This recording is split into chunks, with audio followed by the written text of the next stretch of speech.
नमस्कार मैत्रिणींनो, आज आपण ब्लाऊजवरून प्रिन्सेस कटची मापे घेऊन कटिंग करणार आहोत. पेपर कटिंग आणि मेन फॅब्रिक.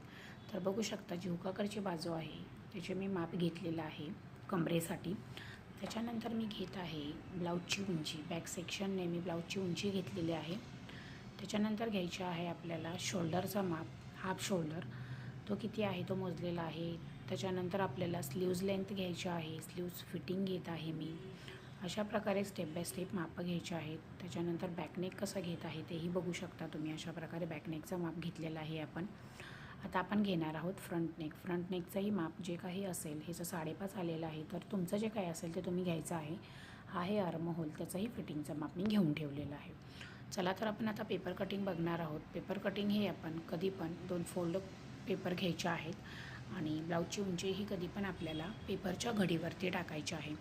जे काही उंची असेल त्याच्यामध्ये आपल्याला 1 इंच प्लस करायचं आहे. माझी 14.5 आहे तर त्याच्यामध्ये मी 1 इंच प्लस करून 15.5 घेतलेली आहे, बघू शकता. त्याच्यानंतर जिथं उंची संपते तिथे आडवं आपल्याला जे काही 6.5 आलं होतं माझ्या कमरेचं, त्याच्यामध्ये मी 2 इंच प्लस करून घेतलेलं आहे.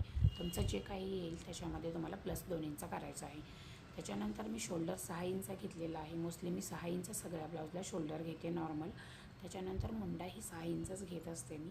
मुंडा झाल्यानंतर जिथं मुंड्याची लाईन संपते तिथं आडवी पेपरच्या फोल्डिंगपासून आपल्याला कमरेच्या मापामध्ये 1 इंच प्लस करून छातीचं माप घ्यायचं आहे.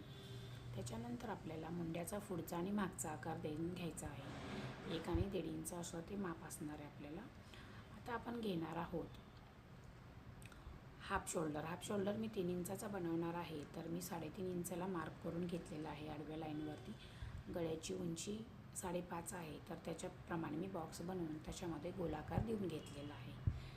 त्याच्यानंतर मी उभा पिच पॉईंट 10 इंचाचा घेतलेला आहे आणि आडवा 3, कारण माझं माप हे नॉर्मल आहे. जिथं 3 आलेलं आहे त्याच्यासमोर 1 ते 1.5 इंच घेऊन असा एक टक्स बनवून घेतलेला आहे. आणि जिथं आपला मुंडा संपतो तिथून वरती आपल्याला 1 इंच घेऊन छान असा कटोरीचा आकार प्रिन्सेस कटचा देऊन घ्यायचा आहे. त्याच्यानंतर आपण व्यवस्थित कटिंग करून घेणार आहोत. बघू शकता दोन्ही पोर्शन आपले एका टायमिंगला निघणार आहेत. आधी आपल्याला मागचा मुंडा कट करून घ्यायचा आहे.